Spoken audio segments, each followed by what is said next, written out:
Masayang may bahagi ng Life B6 ang Tagalog na bersyon ng The Richest Man in Babylon ni George S. Clason. Ito ang ika-4 na bahagi, mag-relax at mag-enjoy sa pakikinig. Ako ay matigas at tumanggi na magbayad ngayong gabi.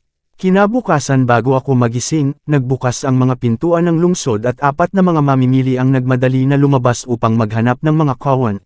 Sila ay lubos na nagnanais at handang magbayad ng mataas na presyo dahil ang lungsod ay inatake at ang pagkain ay hindi sapat. Halos 3 beses ang presyo sa kung ano ang inalok sa akin ng matandang magsasaka para dito kaya't ang magandang kapalaran ay pinalampas. Narito ang isang kwento na napakakaiba. Komento ni Arcad, anong karunungan ang ipinapahiwatig nito? Ang karunungan ng agarang pagbabayad kapag tayo'y naniniwalang ang ating tawad ay matalino, nagmungkahi ng isang marangal na tagagawa ng seidel. Kung ang tawad ay mabuti, kailangan mo ng proteksyon laban sa iyong sariling kahinaan gaya ng sa anumang ibang tao. Tayo ay mga mortal, at sa kasawiang palad, kailangan naming mas mabilis na magbago ng isipan kapag tama kaysa kapag mali. Kapag mali, tayo ay matitigas ang ulo ngunit kapag tama, tayo ay madaling magpalipat-lipat at pabayaing mawala ang oportunidad. Ang unang hatol ko ay ang pinakamabuti ko pa rin subalit palagi kong nadarama na mahirap pilitin ang sarili na magpatuloy sa isang mabuting tawad kapag ginawa na kaya't bilang proteksyon laban sa aking sariling kahinaan, agad akong nagpapadala ng deposito. Ito ay nagligtas sa akin mula sa mga panghihinayang sa magandang kapalaran na dapat ay akin. Maraming salamat ulit. Gusto ko sanang magtanong, muling nagsalita ang Syrian, ang mga kwentong ito ay halos pareho. Tuwing may oportunidad itong lumilipad palayo dahil sa parehong dahilan, tuwing dumadating ito ay nag-aalangan ang mga procrastinator, dala ang mabuting plano. Tuwing nag-aalangan sila, hindi nila sinasabi agad na ang pinakamahusay na oras ay ngayon, agad nilang ginagawa. Paano magtatagumpay ang mga taong ganon? Marunong ang iyong mga salita, kaibigan ko, sagot ng mamimili. Ang mabuting kapalaran ay tumakas mula sa pagpapaliban sa parehong mga kwentong ngunit hindi ito karaniwan. Ang espiritu ng pagpapaliban ay nasa bawat tao. Nais natin ang kayamanan, subalit gaano kadalas kapag ang oportunidad ay nasa harap natin, ang espiritu ng pagpapaliban mula sa loob ang nagtutulak ng iba't ibang pagkaantala sa ating pagtanggap. Sa pagdinig nito, naging masama nating kalaban ang ating sarili. Sa aking mga kabataan, hindi ko ito alam. Iniisip ko sa unang sandali na ito ay dulot ng aking sariling mababang paghuhusga na nagdulot sa akin ng maraming pagkawala sa mga mapapakinabang na negosyo. Nito lamang natanto ko na ito ay isang ugali ng walang kabuluhang pagpapaliban kung kailangan ng aksyon, agaran at desidido. Paano ko ito pinakayamot kapag ang totoong karakter nito ay naging malinaw sa akin, kasama ang pait ng isang likong asno na nakatali sa isang karo, tumakas ako mula sa kaaway na ito sa aking tagumpay.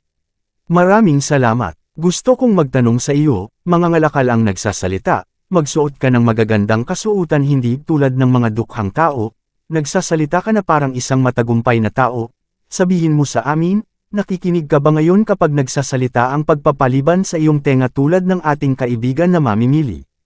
Kailangan ko ring kilalanin at talunin ang pagpapaliban, sagot ng mga ngalakal, para sa akin, ito ay naging isang kaaway na palaging nagmamasid at naghihintay upang hadlangan ang aking mga tagumpay.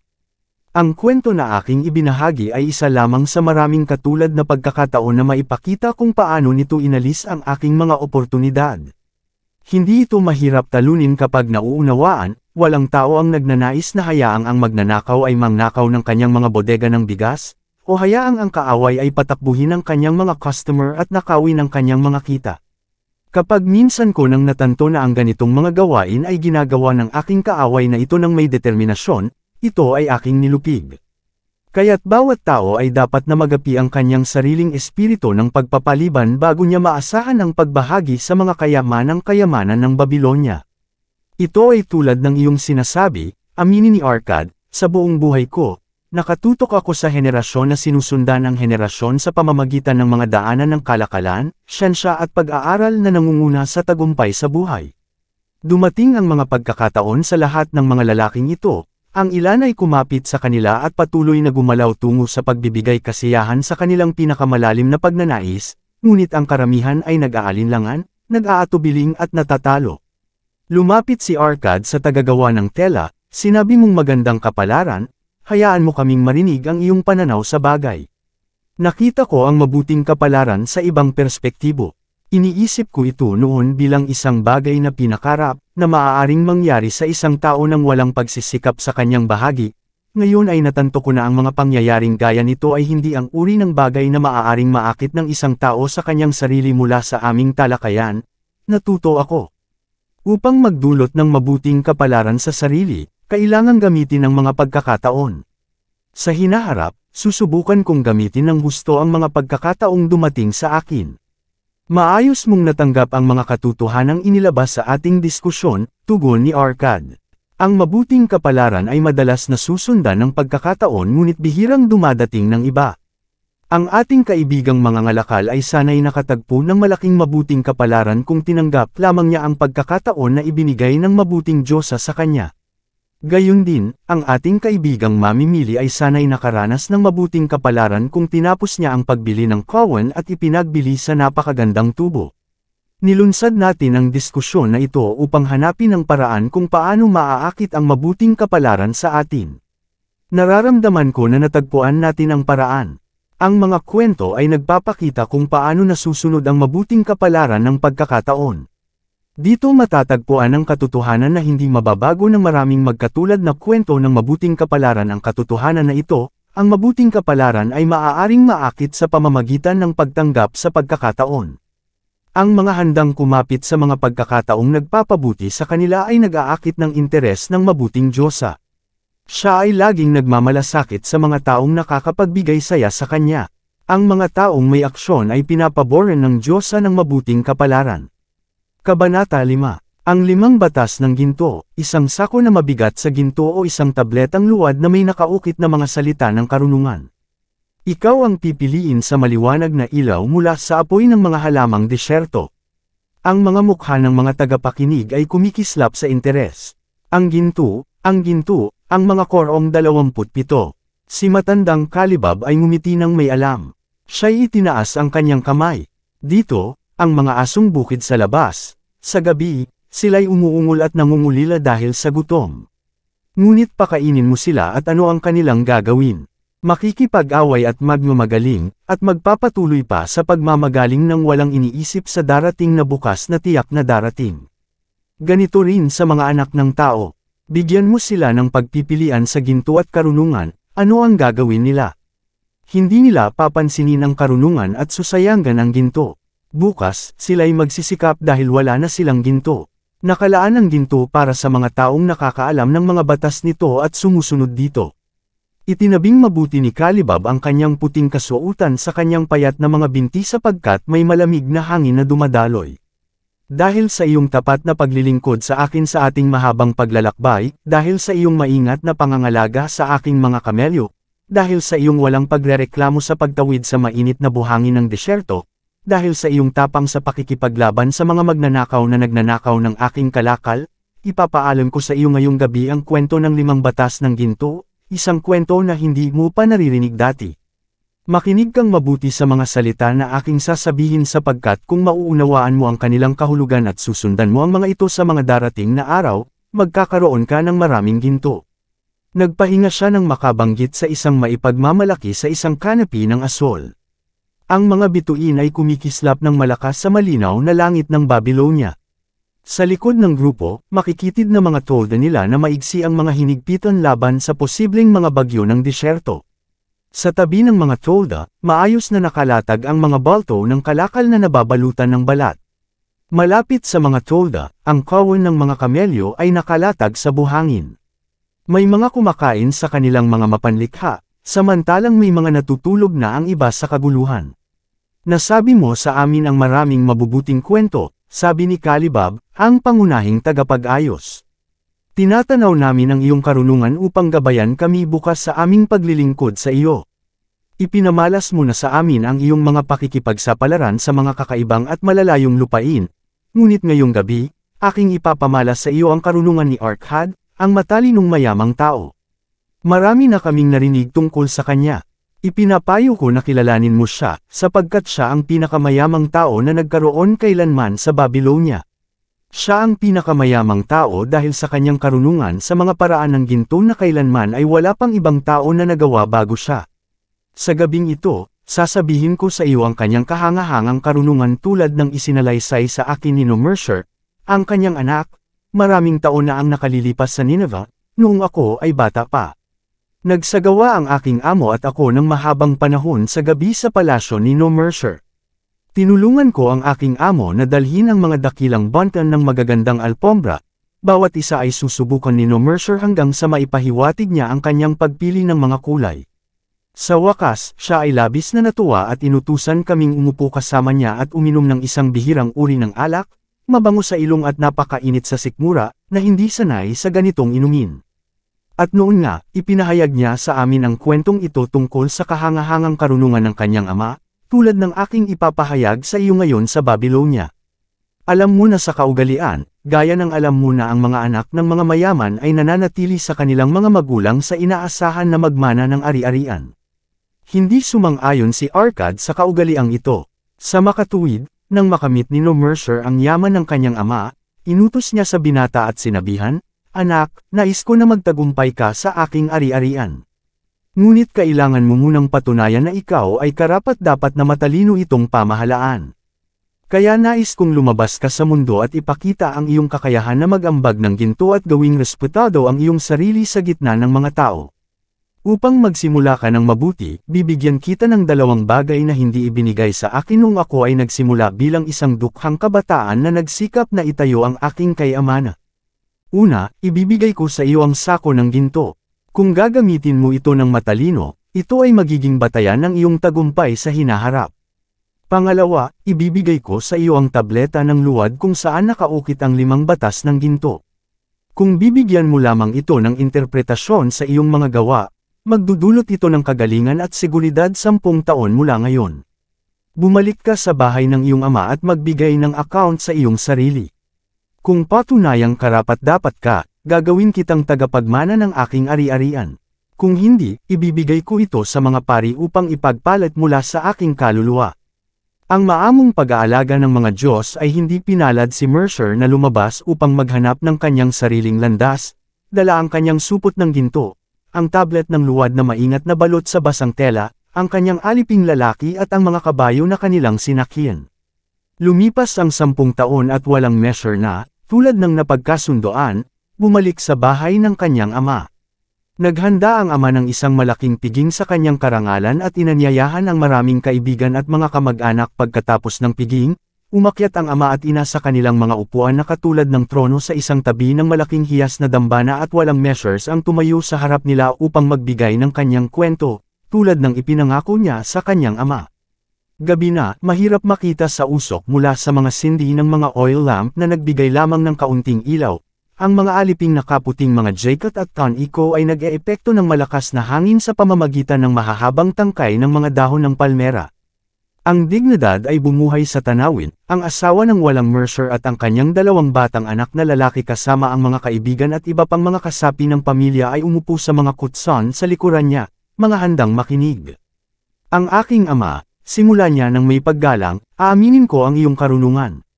10 taon na ang nakararaan nang ako ay tumayo sa harap ng mga pintuan ng pagkabata, pinahintulutan mo akong lumabas at maging isang tunay na lalaki sa harap ng mga tao, sa halip na manatili bilang isang alipin sa iyong kapalaran. Binigyan mo ako ng sagana ng iyong ginto at binigyan mo ako ng iyong karunungan. Ngunit ang ginto, aaminin ko, ng aking inosenteng mga kamay ay naglaho, tulad ng isang mabangis na hayop na tumatakas sa unang pagkakataon mula sa kabataang humuhuli sa kanya. Pinangiti ng ama ng may pagpapatawad. Tuloy mo, anak ko, ang iyong kwento ay nakakagana sa akin sa lahat ng mga detalye. Desisyon kong pumunta sa Nineveh sapagkat ito ay isang lumalagong lungsod at inaakala kong maaari akong makakakita doon ng mga pagkakataon. Sumali ako sa isang karawan at sa mga kasapi nito ay nakakilala ako ng maraming kaibigan. 2 sa kanila ay mahusay magsalita at may isang napakagandang puting kabayo na mabilis tulad ng hangin. Sa aming paglalakbay, tinura nila ako sa lihim na sa Nineveh ay may mayamang tao na may kabayong napakabilis na hindi pa naungusan. Naniniwala ang may-ari nito na walang kabayo sa buong Babylonia ang makakatakbo ng mas mabilis.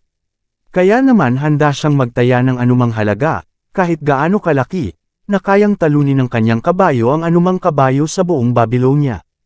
Ayon sa sinabi ng aking mga kaibigan, ang kabayo namin ay wala kundi isang mabagal na asno na madaling matalo. Nag-aalok sila na pabor na payagan akong sumali sa kanila sa isang taya. Napahanga ako sa plano. Ang aming kabayo ay malupit na tinalo at nawalan ako ng maraming ginto. Nag-angking tawa ang ama. Sa mga sumunod na araw, natuklasan ko na ito ay isang panlilinlang ng mga taong ito at palagi nilang inaasahang magkasama sa karawan upang humanap ng biktima. Nakita mo, ang lalaki sa Nineveh ay kanilang kasosyo at pinagsasaluhan nila ang premyo. Ang kanilang katusuhan na ito ay nagturo sa akin ng una kong leksyon sa pag-iingat sa aking sarili. Sa madaling sabi, agad akong natuto ng isa pang mapait na aral. Sa karawan ay may isang binatang lalaki na naging matalik kong kaibigan. Siya ay anak ng mayamang magulang at tulad ko, naglalakbay sa Nineveh upang humanap ng isang angkop na lugar. Hindi maglaon pagkatapos naming dumating, sinabi niya sa akin na isang mangangalakal ay namatay at ang kanyang tindahan na may kayamanang kalakal at patronato ay maaaring makuha sa maliit na halaga. Sinabi niya na magiging magkatuwang kami ngunit kailangan niyang bumalik sa Babylon upang kunin ang kanyang ginto. Nakumbinsi niya akong bilhin ang mga kalakal gamit ang aking ginto at pumayag ako na ang kanyang ginto ang gagamitin sa hinaharap upang ipagpatuloy ang aming negosyo. Matagal niyang inantala ang paglalakbay sa Babylon at sa pagitan ng panahong iyon, nagpakita siya bilang isang hindi marunong na mamimili at isang hanggal na gumastos. Sa wakas, pinagtapon ko siya ngunit hindi bago ang negosyo ay naglaho na kung saan kami ay may lamang mga kalakal na hindi mabebenta at walang ginto upang bumili ng iba pang mga kalakal. Inialay ko ang natitirang kalakal sa isang Israelita para sa isang kahabag-habag na halaga at agad sumunod ang mga mapait na araw. Naghahanap ako ng trabaho ngunit walang aking natagpuan dahil wala akong kasanayan o pagsasanay na makapagbibigay sa akin ng kita. Binento ko ang aking mga kabayo, binibento ko ang aking aliping lalaki, binibento ko ang mga ekstra kong damit para may makain at matuluyan. Ngunit araw-araw, ang mabangis na kahirapan ay lalong lumalapit. Ngunit sa mga mapait na araw na iyon, naalala ko ang iyong tiwala sa akin, aking ama. Isinugo mo ako upang maging isang tunay na lalaki at ito ang aking determinasyon na matupad. Sa mga narito sa gabi na ito, ibabahagi ko sa inyo ang karunungan ng aking ama na nakaukit sa luwad na tableta na ibinigay niya sa akin 10 taon na ang nakalipas. Ang 5 batas ng ginto. Ang ginto ay may kalugdan at damadami ng higit kung ang isang tao ay mag-iipon ng hindi kukulangan sa isa sa 10 bahagi ng kanyang kikitain upang lumikha ng ari-arian para sa kanyang kinabukasan at ng kanyang pamilya. Ang ginto ay masisipag at kontento para sa matalinong may-ari na nagbibigay sa kanya ng mapapakinabangang trabaho, nagpapalaki tulad ng mga kawan sa bukid. Ang ginto ay sumasandal sa proteksyon ng maingat na may-ari na nag-i-invest dito sa payo ng mga taong marunong sa paghawak nito. Ang ginto ay umaalis sa tao na nag-i-invest dito sa mga negosyo o layunin na hindi niya pamilyar o hindi aprobado ng mga eksperto sa pag-iingat nito. Ang ginto ay tumatakas sa tao na pinipilit itong kumita ng imposible o sumusunod sa mga nakakaakit na payo ng mga manghuhula at manlilinlang o nagtitiwala dito sa kanyang sariling kawalan ng karanasan at romantikong mga hangarin sa pag-i-invest. Ito ang 5 batas ng ginto tulad ng isinulat ng aking ama. Aking ipinapahayag na sila ay may mas malaking halaga kaysa ginto mismo gaya ng ipapakita ko sa patuloy na pagsasalaysay ng aking kwento. Muling umarap siya sa kanyang ama. Aking sinabi sa iyo ang lalim ng kahirapan at desperasyon na dinala sa akin ng aking kawalan ng karanasan. Gayunpaman, walang kadena ng mga sakuna na hindi darating sa wakas. Ang sa akin ay dumating nang ako'y makakuha ng trabaho bilang pangangasiwa sa isang grupo ng mga alipin na nagtatrabaho sa bagong labas na pader ng lungsod. Sa tulong ng aking kaalaman sa unang batas ng ginto, nakapag-ipon ako ng isang kapra mula sa aking unang kita at patuloy na nadidagdagan ito sa bawat pagkakataon hanggang sa magkaroon ako ng isang piraso ng pilak. Mabagal na proseso ito dahil kailangan mong mabuhay. Nag-spend ako ng may pag-iimbot, aaminin ko, sapagkat determinado akong muling kitain bago matapos ang 10 taon ng kasing dami ng ginto na ibinigay mo sa akin, aking ama. Isang araw, ang amo ng mga alipin na naging matalik na kaibigan ko ay sinabi sa akin, ikaw ay isang masinop na kabataan na hindi nangangalahati ng walang kagutuman ang kanyang kinita. Mayroon ka bang ginto na itinabi na hindi kumikita? Oo, sagot ko. Ito ay ang aking pinakamalaking hangarin na mag-ipon ng ginto upang palitan ang sa akin na ibinigay ng aking ama at nawala ko. Ito ay isang karapat-dapat na ambisyon. Aking tutuperan, at alam mo ba na ang ginto na iyong naipon ay maaaring magtrabaho para sa iyo at kumita ng mas maraming ginto. Sa loob ng isang taon, ang labas na pader ay magiging kompleto at handa para sa mga dakilang mga gates ng tanso na gagawin sa bawat pasukan upang protektahan ang lungsod mula sa mga kaaway ng hari. Sa buong Nineveh, hindi sapat ang metal upang gawin ang mga gates na ito at hindi pa naiisip ng hari na magbigay nito. Narito ang aking plano, ang isang grupo sa amin ay magtitipon ng aming ginto at magpapadala ng isang karaban sa mga mina ng tanso at tinga na malayo upang dalhin sa Nineveh ang metal para sa mga gates kapag sinabi ng hari na gumawa ng mga dakilang gates. Kami lamang ang magbibigay ng metal at magbayad ng malaking halaga kung hindi bibilhin ng hari mula sa amin, kami pa rin ay magkaroon ng metal na maaaring ibenta sa makatwirang presyo. Sa kanyang alok, nakilala ko ang isang pagkakataon upang sumunod sa ikatlong batas at mamuhunan sa aking ipon sa ilalim ng patnubay ng mga pantas na tao. Hindi ako nabigo. Ang aming grupo ay isang tagumpay at ang aking maliit na yaman ng ginto ay lubos na lumaki sa pamamagitan ng transaksyon. Sa tamang panahon, ako ay tinanggap bilang isang kasapi ng parehong grupo. Sa iba pang mga pakikidigma, sila ay mga taong pantas sa matagumpay na pag-handle ng ginto. Pinag-usapan nila ng maingat ang bawat plano na ipinresenta bago ito ipasok. Hindi sila nagtataya sa pagkakataon na mawala ang kanilang prinsipyo o ilagay ito sa hindi kapakinabangan na mga investment mula sa mga hindi maibabalik na kanilang ginto. Ang mga bagay na tulad ng karera ng kabayo at ang pakikipagkasunduan na kinasangkutan ko sa aking kawalan ng karanasan ay may maliit na pagtingin sa kanila. Agad nilang ipinakita ang kanilang kahinaan. Sa pamamagitan ng aking pag-aasosasyon sa mga ito, natuto akong ligtas na mamuhunan ng ginto upang magdala ng matagumpay na kita. Habang ang mga taon ay nagdaan, ang aking kayamanan ay lalo pang lumaki. Hindi lamang ako nagbalik ng kasing dami ng nawala ko kundi mas marami pa sa pamamagitan ng aking mga sakuna, pagsubok, at tagumpay. Maraming beses kong naipatunayang tama sa bawat pagsubok ang karunungan ng 5 batas ng ginto ng aking ama. Sa hindi may kaalaman ng 5 batas, bihirang dumating at madalas agad na nawawala ang ginto, ngunit sa mga sumusunod sa 5 batas, dumadating ang ginto at gumagana bilang alipin na masunurin. Wala nang nagsalita si Mercer at tumango sa isang alipin sa likod ng silid. Ang alipin ay nagdala ng 3 mabibigat na leather bags, isa-isa. Ang isa sa mga ito ay kinuha ni Mercer at inilagay sa sahig sa harap ng kanyang ama. Sa kanya na naman ito nagsalita, ikaw ay nagbigay sa akin ng isang bag ng ginto ng Babylon. Narito sa halip ay ibabalik ko sa iyo ang isang bag ng ginto ng Nineveh, ng parehong bigat. Isang pantay na palitan, gaya ng lahat ay sang-ayon. Ikaw ay nagbigay sa akin ng isang tableta ng luho na nakaukit ng karunungan. Narito sa halip ay ibabalik ko ang 2 bag ng ginto. Sa ganitong pagsasabi, kinuha niya mula sa alipin ang 2 ibang bags at inilagay din ito sa sahig sa harap ng kanyang ama. Ginagawa ko ito upang patunayan sa iyo, aking ama, kung gaano kalaki ang halaga na itinuturing ko sa iyong karunungan kaysa sa iyong ginto. Ngunit sino ang makakapagsukat ng halaga ng karunungan sa pamamagitan ng mga bag ng ginto?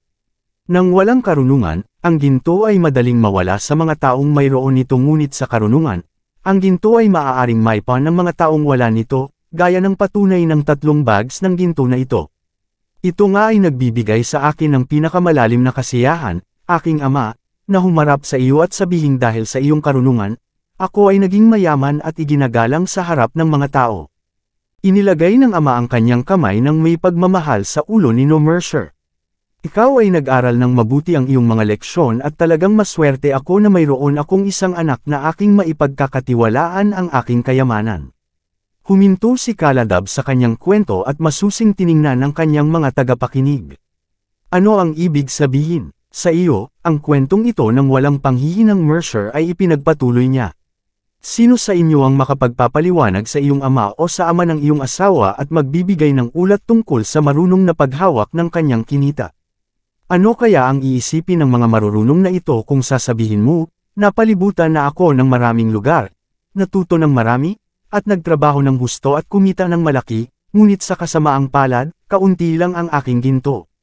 Ilang bahagi nito ay naipamuhunan ko ng maayos, ilan ay nasayang ko ng walang kabuluhan, at marami ay nawala sa hindi matalinong paraan. Kaya't isang pagkakaduda sa pananampalataya na mayroong mga taong mayaman sa ginto at ang iba naman ay hindi. Marahil ay mayroon nga kayong mga lalaking mayaman sa ginto kung alam ninyo ang 5 batas ng ginto at sinusunod ito. Dahil natutunan ko ang 5 batas na ito noong ako'y bata pa at sumunod ako sa mga ito, ako ay naging isang mayamang mangangalakal. Hindi sa pamamagitan ng kakaibang mahika ako nag-ipon ng aking kayamanan, ang kayamanang madaling nakukuha ay madaling mawawala.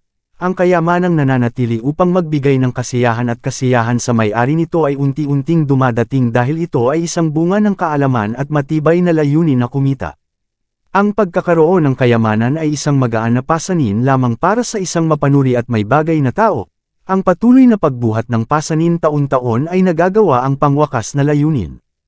Ang 5 batas ng ginto ay nag-aalok sa iyo ng isang malaking gantimpala para sa kanilang pagsunod. Bawat isa sa 5 batas na ito ay mayaman sa kahulugan at upang hindi ito mapabayaan sa pagiging maikli ng aking kwento ay uulitin ko ito ngayon. Alam ko ito sa bawat puso dahil sa aking kabataan ay nakita ko ang halaga nito at hindi ako kontento hanggang sa alam ko ito ng salita-salita. Ang unang batas ng ginto ay dumarating ng malugod at lumalaki sa dami sa sinumang tao na mag-iipon ng hindi bababa sa 10 dala ng kanyang kinita upang lumikha ng isang ari-arian para sa kanyang kinabukasan at ng kanyang pamilya. Sinumang tao na mag-iipon ng 10 dala ng kanyang kinita ng regular at mumuhunan ng may kaalaman ay tiyak na makalilikha ng isang mahalagang ari-arian na magbibigay ng kita sa kanya sa hinaharap at magbibigay ng kaligtasan sa kanyang pamilya kung sakaling tawagin siya ng mga Diyos sa mundo ng kadiliman. Ang batas na ito ay laging nagsasabing ang ginto ay dumarating ng malugod sa ganitong tao. Tunay na maaari kong patunayan ito sa aking buhay. Ang mas maraming ginto na aking naipon, mas madaling dumating sa akin at sa mas malaking dami. Ang ginto na aking naipon ay kumikita ng higit pa, kagaya rin ng sa iyo, at ang mga kita nito ay kumikita ng higit pa. Ito ang pagpapakita ng unang batas. Ang ikalawang batas ng ginto ay nagtatrabaho ng masipag at may kasiyahan para sa matalinong may-ari na naghanap ng mabuting trabaho nito na magpaparami tulad ng ani sa bukid. Tunay nga, ang ginto ay isang handang manggagawa. Ito ay laging nagnanasa na magparami kapag nagkaroon ng pagkakataon sa bawat tao na mayroong isang yaman ng ginto na nakatago. Ang pagkakataon ay dumadating para sa pinakamabuting paggamit nito habang ang mga taon ay nagdaan. Ito ay nagpaparami ng kahit na sa sarili nito ng kahanga-hanga. Ang ikatlong batas ng ginto ay sumasando sa proteksyon ng maingat na may-ari na nag-i-invest nito sa ilalim ng payo ng mga taong marunong sa paghawak nito. Tunay nga, ang ginto ay sumasando sa maingat na may-ari kahit na ito ay tumatakas sa hindi maingat na may-ari. Ang taong naghahanap ng payo ng mga taong marunong sa paghawak ng ginto ay mabilis na natututo na hindi dapat isalali ang kanyang kayamanan sa panganib ngunit ito ay dapat pangalagaan at tamasahin ang pagtaas nito sa kasiguruhan at kaligayahan. Ito ang patuloy na pagtaas nito. Ang ika-4 na batas ng ginto ay tumatakas sa tao na nag-i-invest nito sa mga negosyo o layunin na hindi niya kilala o hindi aprobado ng mga skilled sa paghawak nito. Sa taong may ginto ngunit hindi bihasa sa paghawak nito, maraming paggamit para dito ang lumalabas na kikitain. Madalas ito ay may panganib ng pagkawala at kung maayos na i-analyze ng mga marunong sa ginto ay nagpapakita ito ng maliit na posibilidad ng kita. Sa makatuwid, ang walang karanasan na may-ari ng ginto na nagtitiwala sa kanyang sariling paghuhusga at nag-i-invest dito sa mga negosyo o layunin na hindi niya kilala ay madalas na natatagpuan ang kanyang paghuhusga na hindi perpekto at nagbabayad ng kanyang kayamanan para sa kanyang walang karanasan. Marunong nga siya na nag-i-invest ng kanyang kayamanan sa ilalim ng payo ng mga taong bihasa sa paraan ng ginto. Ang ika-5 batas ng ginto ay tumatakas sa tao na gustong puwersahin ito sa imposible, nakita o sumusunod sa nakakalibang na payo ng mga trickster at shammers, o nagtitiwala ito sa kanyang sariling walang karanasan at romantikong pagnanasa sa investment na kathang-isip na mga proposisyon na nagpapasigla tulad ng mga kwentong pakikipagsapalaran. Ito ay laging nagiging dahilan kung bakit ang bagong may-ari ng ginto ay napapalibutan ng magic powers na magbibigay sa kanyang kayamanan upang gumawa ng imposibleng kita. Ngunit pakinggan ninyo ang mga marunong dahil talagang alam nila ang panganib na nakaamba sa bawat plano upang bigyan ng malaking yaman ng biglaan. Huwag kalimutan ang mga mayaman na sina Nineveh na hindi kailanman ng ahas na mawala ng kanilang prinsipyo o ikabit ito sa hindi mapapakinabang na mga investment. Ito ang katapusan ng aking kwento ng 5 batas ng ginto. Sa pagsasalaysay nito sa iyo, ipinakita ko ang mga lihim ng aking sariling tagumpay, ngunit hindi ito mga lihim kundi mga katotohanan na dapat unang matutunan ng bawat tao at saka sundan kung nais niyang lumabas sa karamihan na tulad ng mga asong gutom na kailangang mag-aalala araw-araw para sa kinabukasan. Papasok na tayo sa Babylon, tingnan mo ang apoy na walang tigil sa itaas ng templo ng Bel. Nakikita na natin ang gintong lungsod bukas, bawat isa sa kanila ay magkakaroon ng ginto, ang ginto na iyong mabuting pinagpaghiran sa loob ng 10 taon mula ngayong gabi. Ano ang masasabi mo tungkol sa ginto na ito kung mayroong mga taong sa gitna ninyo na tulad ni Mercer na gagamit ng isang bahagi ng kanilang layunin upang mag-umpisa para sa kanilang sarili at magiging maingat mula sa aral ng aming CAD? 10 taon mula ngayon, ito ay isang ligtas na pastahan na gaya ng anak ni Arcad. Sila ay magiging mayaman at iginagalang sa gitna ng mga tao. Ang ating mga maingat na gawa ay sama-sama sa atin sa buhay upang aliwin tayo at tulungan tayo. Ganap na tiyak ang ating mga hindi matalinong gawa ay sumusunod sa atin upang pagtulungang ayalay at ayalay sa atin. Sa harap ng mga pangunahing panganib na sumusunod sa atin ay ang alaala ng mga bagay na dapat nating gawin, ng mga pagkakataon. Ang dumating sa amin at hindi namin kinuha ay mayaman ang mga kayamanan ng Babylonia na hindi mabilang ang halaga sa mga piraso ng ginto. Taon-taon silang lumalaki at lumalaki ang halaga tulad ng mga kayamanan ng bawat lupain. Sila ay isang gantimpala, isang mayamang gantimpala na naghihintay para sa mga taong may layunin na tiyakin ang kanilang nararapat na bahagi sa lakas ng iyong sariling pagnanasa ay isang mahikang kapangyarihan. Patnubayan ang kapangyarihang ito sa iyong kaalaman ng 5 batas ng ginto. At ikaw ay magbahagi sa mga kayamanan ng Babylonia. Kabanata 6, ang tagapautang ng ginto ng Babylonia, 50 piraso ng ginto, nang hindi pa nagkaroon si Rodan, ang tagagawa ng sibat ng matandang Babylonia, ng ganyang karaming ginto sa kanyang balat na pitaka na may kasiyahan mula sa King's Highway, mula sa palasyo ng kanyang pinakamalawak na kasikatan. Siya ay lumakad ng masaya, ang ginto ay nagkikinang habang ang pitaka sa kanyang sinturon ay gumagalaw sa bawat hakbang. Ang pinakamatamis na musika na narinig niya, 50 piraso ng ginto, lahat sa kanya, hindi niya mapaniwalaan ang kanyang swerteng ginto sa mga pagkilos na iyon. Maaari niyang bilhin ang anumang nais niya, isang marangyang bahay, lupa, kalabaw, kamelyo, kabayo, karo, anuman ang kanyang maaaring naisin. Ano ang gagamitin niya nito ngayong gabi habang siya ay pumipihit patungo sa isang eskinita, patungo sa bahay ng kanyang kapatid? Wala siyang maisip na mas gusto niyang pag-aari kundi ang mga kinang na mabibigat na piraso ng ginto na kanyang pag-aari. Ito ay isang gabi ilang araw na ang lumipas, isang nagugulumihang Rodan ang pumasok sa tindahan ni Mython, ang tagapautang ng ginto, at nagtitinda ng mga hiyas at mga mariringgal na tela. Hindi nagtinginan sa kanan o kaliwa sa mga makulay na artikulo na maingat. Maraming salamat sa pagsubaybay ng The Richest Man in Babylon ni George S. Clason. Huwag kalimutang mag-subscribe para maging updated ka sa mga magagandang kwento dito lang sa Life Basics.